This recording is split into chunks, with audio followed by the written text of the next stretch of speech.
포리교회 성도들을 이렇게 지켜보면서 참 복이 있는 사람들이다 라는 생각을 합니다. 지난 5개월 동안 이렇게 돌이켜보면서, 그리고 지난 주일 추수감사절을 이렇게 지키면서 또 함께 특별 새벽기도를 통해서 변화에 도전하는 모습을 보면서 느끼는 감정입니다. 어떤 분은 아마 그러실 수 있을 수도 있습니다. 내가 사는 이게 무슨 복이냐.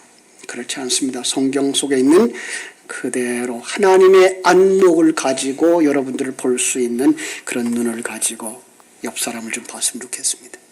우리 한번 옆 사람과 함께 인사합시다. 당신은 복 있는 사람입니다. 예. 악수도 했으면 더 좋겠습니다. 예. 예. 요즘 보니까 허그라 그래가지고 이렇게 프리 허그 하는 사람들이 있더라고요. 그래서 그러면 상당히 부드러워진대요. 그래서 우리 교회도 그런 시간 좀 가질까요? 그래서 정말 주의 사랑으로 사랑을 나누는, 서로 축복하는, 그러나 세상적 관점으로서의 평가가 아닌 하나님의 관점으로서 보고, 정말 장로님 당신이 복 있는 사람입니다. 권사님 정말 당신이 복 있는 사람입니다. 집사님이 계셔서 제가 행복합니다 라고 말할 수 있고, 그렇게 정말 느껴서 함께 살아갈 수 있는 우리 복된 성도들 되시기를 주님의 이름으로 축원합니다. 오늘 우리는 산상수훈의 첫 마디를 함께 읽었습니다.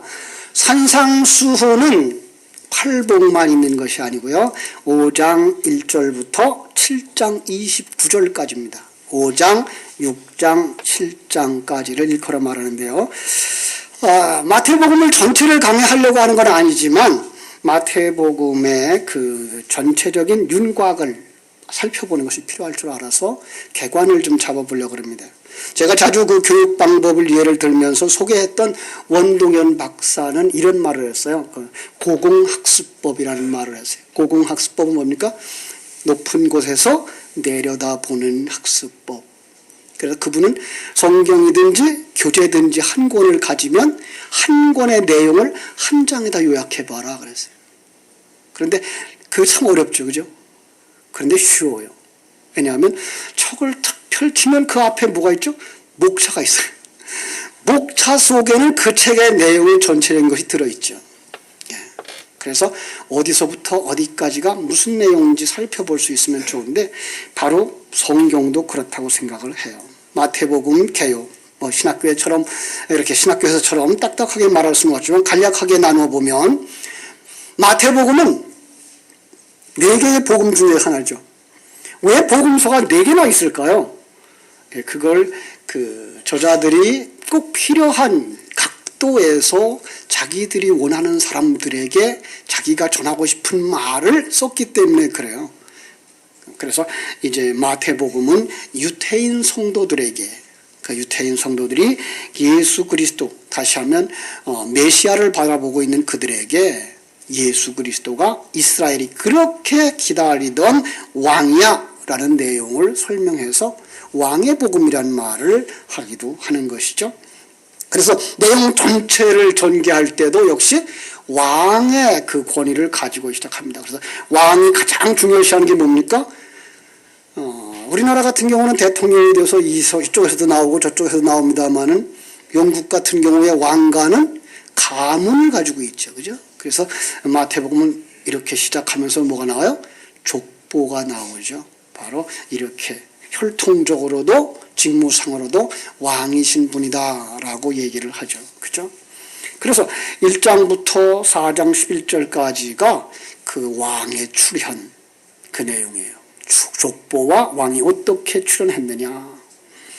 4장 12절부터 7장 25절까지가 왕에 대한 오해와 그 왕에 대한 사실을 선포하는 내용. 그래서 그 속에 뭐가 들어있어요? 그 속에 이제 산상수훈이 들어있는 거예요. 그리고 나서 8장부터 11장 1절까지, 그러니까 10장까지를 보셔도 돼요. 8장, 9장, 10장이 능력으로 왕이심을 증명하죠. 능력으로. 그런데 그 능력의 증명이 뭡니까? 이사야서나 구약성경에서 메시아가 오면, 왕이 오시면 어떤 일을 할 거야 라는 안진뱅이가 일어나고 귀머거리가 듣고 가난한 자들에게 복음이 전파되는 사역을 그쪽에서 실행을 하는 것을, 그래서 능력으로 왕이심을 증명하죠. 그런데도 불구하고 11장 2절부터 16장 12절까지 거부하는 사람들이 나와요. 세상은 거부할 수밖에 없겠죠. 그리고 16장 13절부터 20장 34절까지는 왕을 받아들이는 사람들이 나와요. 거부하는 사람들과 받아들이는 사람이 대조를 이루고 있고요. 그 다음에 21장 1절부터 27장 16절까지는 거부하는 자들과 받아들인 자들이 충돌이 있겠죠. 그래서 그 충돌, 영적 싸움의 얘기가 나오면서 마지막 28장 1절로 20절에서는 승리하신 왕 예수 그리스도가 나오면서 마태복음은 끝나는 거죠. 어렵죠? 한 번 들어가지고 이렇게 머리에 다 정리되는 그런 천재들이 어디 있겠어요? 그리고 다음에 제가 설교할 게 없을 거 아니에요, 그죠? 그런데 계속 반복하면 정리가 돼요. 아주 쉽게 얘기해 보자고요. 처음에 뭐 했어요? 왕의 족보와 출현. 그 다음에 오해와 그리고 진술. 그죠? 그게가 4장 이 12절부터 7장 끝에까지. 8장부터 10장까지가 능력으로 증명함. 그리고 11장부터 16장까지가 거절하는 사람들. 16장 13절부터 20장까지가 받아들이는 하나님의 백성들. 그리고 21장부터 27장까지가 영적인 전쟁. 그리고 28장에서 승리의 왕의 모습을 이렇게 기억하고 있으면 됩니다. 왕의 선포에 대한 오해부터 한번 보죠. 우리 4장부터 보겠습니다. 4장 28절에서부터 25절까지 보면 되는데요. 4장 아주 간단하게 23절부터 볼게요. 4장 23절 예수께서 온 갈릴리에 두루 다니사 그들의 회당에서 가르치며 천국 복음을 전파하시며 백성 중에 모든 병과 모든 약한 것을 고치시니 그의 소문이 온 수야에 퍼진지라 사람들이 모든 앓는 자 곧 각종 병에 걸려서 고통당하는 자 귀신 들린 자 간질하는 자 중풍병자를 데려오니 그들을 고치시더라. 갈릴리와 데가볼리와 예루살렘과 유대와 요단강 건너편에서 수많은 무리가 따르더라. 그러면 얼마나 좋겠어요. 근데 예수님은 5장 1절에서 어떻게 되죠? 무리를 보시고 산으로 도망갔다 이 얘기예요. 왜요? 그들이 기대했던 왕과 전혀 다른 모습으로, 그러니까 하나님이 기대하고 이해하기를 원했던 왕의 모습으로 그들이 받아들인 게 아니라 그들은 어떻게 해요? 자기들 나름대로 요구하는 왕으로서 이해를 하고 그렇게 섬기려고 하니까 나는 그런 왕이 아니야 라고 그 자리를 피하는 모습이죠. 그 피해서 어디로 갑니까? 산 위에 올라가셔서 그 산에서 이제 5장, 6장, 7장을 내가 이런 일을 하러 왔어. 나는 이런 왕이야. 라고 선포해 주는 그림을 우리가 볼 수가 있는 것입니다. 그렇습니다. 그런데 이 그림을 보면서 뭘 볼 수 있어야 되는가 하면요. 출애굽의 역사를 볼 수 있어야 돼요. 그리고 거기서 한 걸음 더 나가서 우리 구원의 역사까지 볼 수 있어야 이 산상순이 내게 하시는 말씀이 되죠. 그걸 보지 못하면 그거는 옛날에 예수님이 제자들에게 했던 말이 되고 말아요. 그리고 성경 속에 한 부분으로만 다가와요. 그래서 조금 더 살펴보면 놀라운 건 예수님의 출현에서부터 요 5장까지의 내용이 출애굽의 과정을 그대로 그리고 있는 모습인 거예요. 참 놀랍습니다. 여러분 한번 2장으로 가볼까요? 2장에 가면은 예수님이 출생을 하죠. 그죠? 그리고 예수님 출생해서 어디로 갑니까? 애굽으로 들어가요. 자, 거기 깊은 얘기는 나중에 하고요. 애굽에서부터 시작을 할게요. 애굽에서 하나님이 그들에게 가르쳐 줘가지고 뭐예요? 네, 그죠? 집으로 돌아오죠. 그래서 몇 절이죠? 요셉이 일어나서 14절, 2장 14절. 요셉이 일어나서 밤에 아기와 그의 어머니 데리고 애굽으로 떠나가 헤롯이 죽기까지 거기 있으니라. 이에 주께서 선지자를 통하여 말씀하셨고 쭉 내려와서 19절. 헤롯이 죽은 후에 주의 사자가 애굽에게 또 현몽하여 이르되 일어나 아기와 그의 어머니를 데리고 이스라엘 땅으로 가라. 애굽에서 나오라 라고 하죠. 나왔어요. 자, 이스라엘 백성들이 애굽에서 나오면서 곧바로 어디를 건너가죠? 홍해를 건너가죠. 그러면 예수님이 애굽에서 나와서 어디로 가죠? 세례를 받으셔요. 왜요? 홍해를 건너는 그 사건은 고린도전서 10장은 바로 세례로 표현하고 있기 때문에 이 애굽에서부터 나오는 과정의 첫 단계, 그것은 바로 홍해를 건너는 장면, 예수님의 세례받는 장면인 거예요. 예수님이 세례받고 나면 그 다음에 이스라엘에서 홍해를 건너면 그 다음에 어디로 갑니까? 광야로 가죠. 그래서 예수님은 세례받은 후에 4장에 와서 성령의 이끌림을 받아 광야로 나아가서 시험을 받죠. 자, 그러면 이스라엘 백성들이 광야로 간 것은 누가 인도한 거예요? 성령이 인도하신 거죠. 그래서 그들을 이끌어가는 그 표적이 있죠. 뭐예요? 구름 기둥과 불 기둥이 그들을 광야로 이끌어가는 거예요. 그래서 성령으로 시작해서 그들의 생활은 계속되는 모습. 이것이 바로 또 우리의 모습이죠. 그래서 성령으로 거듭나서 그것을 우리는 세례이고 그 세례받은 우리는 그때부터 어디로 가요? 광야길 가는 거죠. 우리 성도들의 인생길은 바로 이 광야길인 것을 알 수가 있습니다. 그 광야길을 가다가 그들은 어떤 사람들입니까? 세례받은 12지파의 사람들이죠. 그 12의 숫자는 기억하시죠? 아들의 숫자입니다.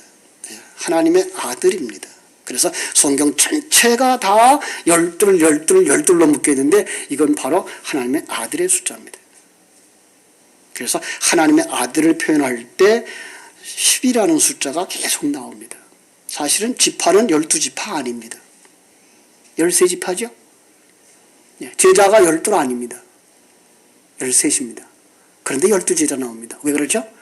항상 이 숫자에다가 관심을 두고 있기 때문입니다. 그들이 하나님의 사람이야 라는 거죠.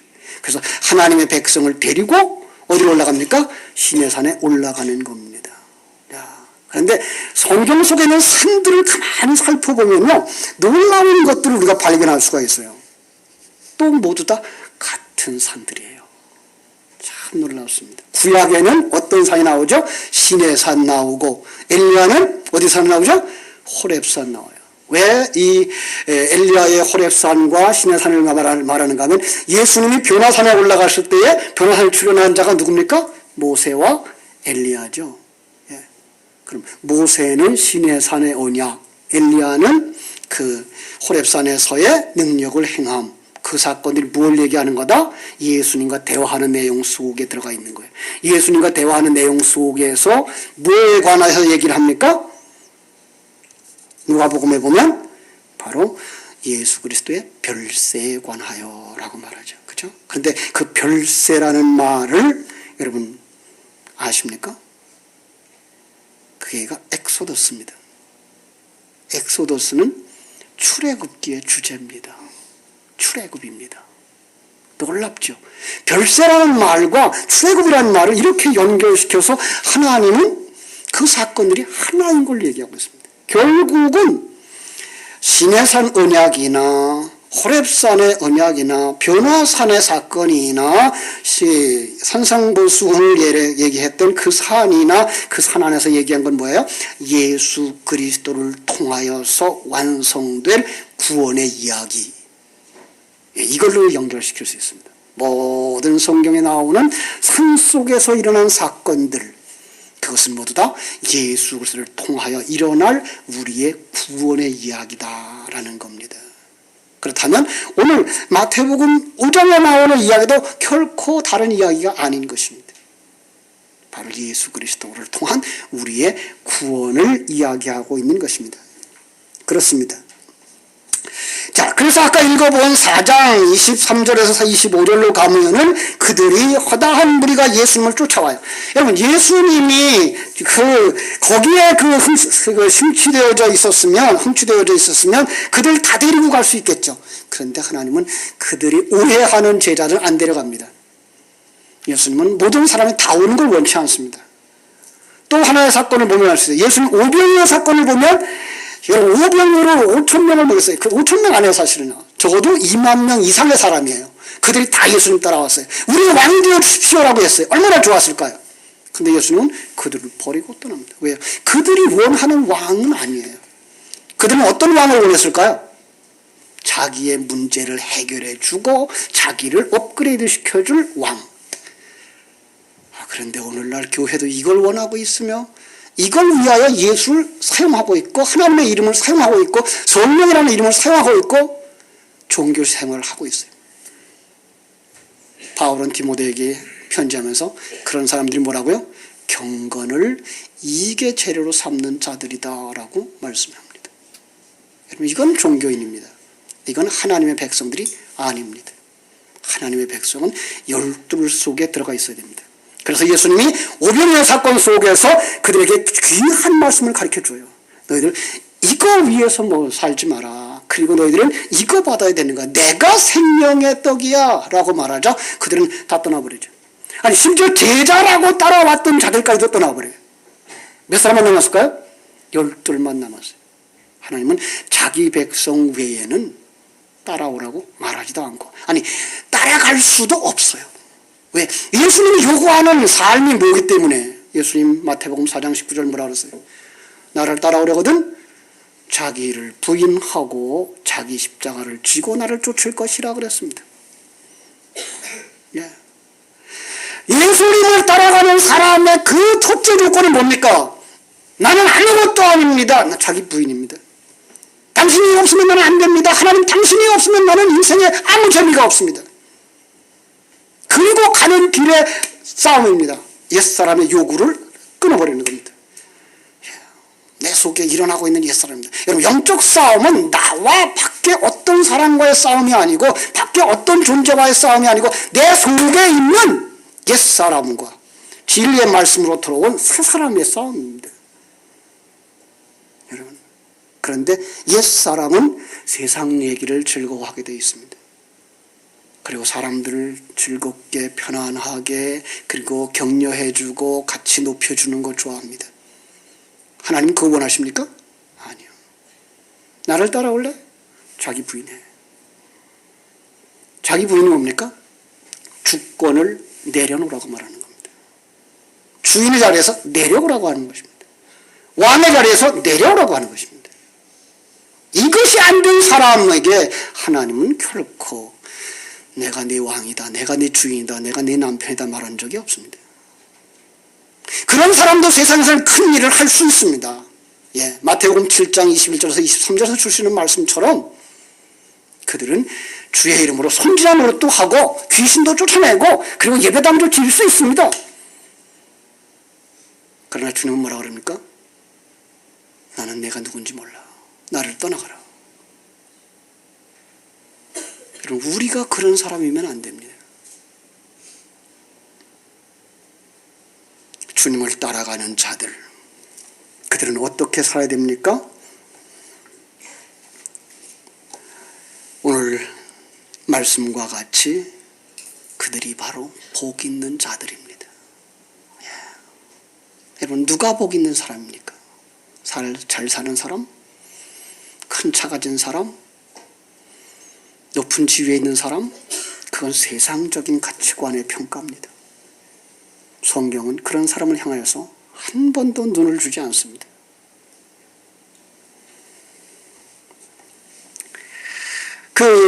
마태복음 5장 3절에 보면 우리 그 성경은 그렇게 되어 있어요. 생명이 가난한 자는 복이 있나니 그랬는데 사실 원어를 보면 복 있는 자들이여가 먼저입니다. 당신은 복 있는 사람입니다. 왜요? 복 있는 사람이기 때문에 심령이 가난합니다. 복 있는 사람이기 때문에 천국을 가진 자입니다. 예. 너무 우리는 원인과 결과처럼 해서 우리가 가난하게 살아야지, 겸손하게 살아야지, 그러면 복이 주겠지가 되어버렸습니다. 아닙니다. 복 있는 사람은, 여러분, 복이라고 하는 건 제가 늘 하는 말이지만 피조물이 아무것도 아닌 존재가 하나님의 생명을 얻고 하나님의 계획을 알고 하나님의 가치 속에 들어간 자입니다. 그런데 그 속에 아직도 옛사람이 남아있을 때 그것을 벗어내는 싸움, 이게 우리의 신앙의 과정인 것입니다. 그런데 성경은 말합니다. 복 있는 자다. 누가? 예수님 따라 같이 올라온 그들. 아직 그들은 완성되지 않았습니다. 언제 완성됩니까? 12제자가 언제 완성됩니까? 사도행전 2장에 가서 완성되어집니다. 사실상 그들은 이 땅을 떠날 때 완성됩니다. 그런데도 불구하고 그들을 복 있는 자라고 말하는 건 그들 속에 하나님의 생명이 들어왔다는 얘기입니다. 이 자가 복 있는 사람입니다. 여러분이 바로 복 있는 사람입니다. 왜요? 예수 그리스도가 여러분 속에 뚫고 들어왔기 때문이고 진리가 여러분 속에 뚫고 들어왔기 때문입니다. 오늘도 우리 중고등부 예배 시간에 한번 물어봤습니다. 여러분은 예수님을 믿는 사람입니까? 그렇다면 예수님 어디 계십니까? 참 요즘 우리 학생들 대답을 안 해요. 참 큰일이에요. 설교를 듣는지 반응이 없어요. 우리 그래도 어른들이 좀 나아요. 그들은 더해요. 그렇죠? 아니 교육을 그렇게 했는지 모르겠어요. 그냥 묻고 답하는 거 전혀 안 해봤는지 모르겠어요. 물어보면 가만히 있어요. 참 무안해 내가. 저는 그 교육을 늘 그렇게 묻고 답하는 형식으로 해서 설교도 이렇게 묻고 답하고 사실은 제가 답을 주지만 그래도 질문을 해요. 왜? 여러분 스스로 그런 질문을 해보라고. 그런데 물으면 반응이 있어야 되는데 반응이 없으면 이건 참 난감하죠. 여러분 예수님 어디 계십니까? 여러분 예수님이 여러분 안에 있다면 그 무엇으로 증명하시렵니까? 저는 늘 하는 얘기 하나 있습니다. 바로 생명이신 아기가 우리 속에 들어오면 임신이죠? 임신하면 첫 번째 반응이 뭡니까? 입덧이죠. 입덧이 뭡니까? 입덧은 이제부터 내 마음대로 먹을게 해줘요. 이거예요. 아기가 오늘부터는 내 마음대로 먹게 해줘요. 그래서 그때부터는 엄마가 원하는 거 먹는 게 아니라 아기가 원하는 거 먹죠. 그때부터는 엄마 마음대로 옷 입으면 안 돼. 내 마음대로 입어. 그때부터는 이제 임신한 엄마들은 옷을 아기 마음대로 입죠. 그죠? 그리고 아기가 엄마를 차근차근 먹어 들어가요. 결국은 성경 속에서는 그 엄마가 죽음으로 아들이 태어나는 그림을 그립니다. 사실이에요. 그러니까 우리 청년들에게 늘 하는 얘기가 그겁니다만, 당신 생일날 너 좋아하지 마라. 너 위해서 살아달라고 하지 마라. 그날 반드시 어머니에게 꽃다발이라도 하나 드려. 왜? 어머니는 너를 낳는 그날 돌아가셨어. 왜 생일을 네가 즐거워해야 되니? 네가 수고한 게 뭐 있니? 어머니가 수고한 거지. 여러분, 우리는 예수 그리스도를 영접했다고 그러면서 내가 마음대로 살아요. 내 마음대로 살고 내 계획대로 살고 예수 영접한 거 아닙니다. 아직 내가 안 죽었습니다. 옛사람이 죽어야만 됩니다. 그리고 바로 그 예수 안에서 죽은 자만이 바로 복 있는 사람이라는 소리를 들을 수 있는 사람입니다. 왜요? 예수 생명이 그 안에 있기 때문에. 시편 1편을 봅니다. 시간이 없어서 짧게 할게요. 시편 1편을 보면 복 있는 사람은 이라고 시작합니다. 그래놓고는 병렬 구절로 엮어놨어요. 악인의 꾀를 쫓지 아니하고 죄인의 길에 서지 아니하고 오만한 자리에 앉지 않고, 이건 하나로 읽어서 이게 죄인이에요. 이게 세상이에요. 거기에 속하지 아니한 자요. 세상에 속하지 아니한 자. 왜? 세상에서 나온 자입니다. 에클레시아가 그거 아닙니까? 교회가? 어디로부터? 부름받아 나온 자들의 무리. 그러면 어떻게 삽니까? 2절. 오직 여호와의 율법을 즐거워하여 그 율법을 주야로 묵상하는 자로다. 여러분, 이거 그대로 글자대로 그냥 하고선 율법을 묵상하면 이게 바리새인 되는 겁니다. 그들은 율법을 묵상했습니다. 여러분, 율법 묵상하면 안 됩니다. 그러면 그냥 예수님한테 저주를 받습니다. 그럼 뭐 해야 됩니까? 율법 속에 담겨져 있는 진리를 묵상하셔야 되는 겁니다. 예.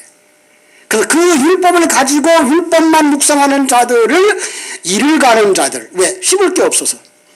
그 다음에 그 안에 진리를 가진 자들이 되새김질하는 자들. 왜? 진리가 있으니까 그걸 되새김질할 수 있는 겁니다. 그래서 정말로 진리를 주야로 묵상하는 자들이 복 있는 자들이고, 그들은 어떤 사람이에요? 시냇가에 심기운 나무처럼 시절을 쫓아 과실을 맺는다라고 말씀하고 있습니다. 요한계시록 가보면 21장에 가보면 어떻게 되어 있습니까? 생명수 강가에 12과일이 서 있어요. 그것도 역시 12입니다. 그들이 열매를 맺습니다. 아들의 열매를 맺는 겁니다. 결국은 진리를 묵상하는 자들은 아들로 열매되어져 천국에 들어가는 그림입니다. 그렇습니다. 그들의 삶이 묵상의 삶이고, 그 진리의 묵상이 뭐라고요? 쉬지 말고 기도하라의 기도입니다. 기도는 진리의 묵상이지 내가 뭘 얻기 싶어서 나 뭐 주세요 라고 하는 것 아닙니다. 내가 뭐 주세요 라고 하는 기도 여러분 반 시간 할 수 있습니까? 10분도 못합니다. 달라고 하는 건 너무 간단합니다. 성경은 너희는 먼저 그의 나라와 의를 구하라고 그랬지 무엇을 먹을까 무엇을 마실까 구하라고 되어 있지 않습니다. 그의 나라와 의를 어떻게 구할 것입니까? 진리를 묵상함으로. 그 진리를 묵상할 때 여러분은 영적인 사람입니다. 제가 농담 삼아 이런 얘기를 합니다. 여러분 성도들은 언제 영적인 사람입니까? 설교를 듣는 시간만. 설교를 듣다가 딱 설교가 끝나고 예배당에 나가면서 뭐하죠? 싸우죠. 왜? 우리는 그렇게 진리에 길들여 있질 않아요. 그래서 주님이 뭐라 그래요? 항상 기도하라 그래요. 예. 항상 진리를 묵상하라 그래요. 그래서 그 소가 되새김질 하듯 항상 진리를 되새김질 하라 그래요. 그가 복 있는 사람이라는 것입니다. 그렇습니다. 그는 시냇가에 심겨운 나무처럼 시절을 쫓아 과실을 맺을 것입니다. 요한계시록 22장 2절 말씀처럼 12열매를 맺는다고요. 12 아들이 되는 겁니다. 하나님의 온전한 아들, 완성되는 겁니다. 그가 복 있는 자입니다. 사랑하는 여러분, 이 과정을 겪어가는 모든 사람들, 그 행사가 다 형통하다고 말합니다. 그가 겪어가는 모든 것, 로마서 8장 28절은 뭐라 그럽니까? 합력하여 선을 이루시는 하나님의 손길이다. 이걸 아는 사람, 삶 속에 항상 찬송할 수 있고 항상 감사할 수 있고 그 입에서부터 감사와 감격이 찬양으로 나올 수 있게 되는 것입니다. 그렇습니다.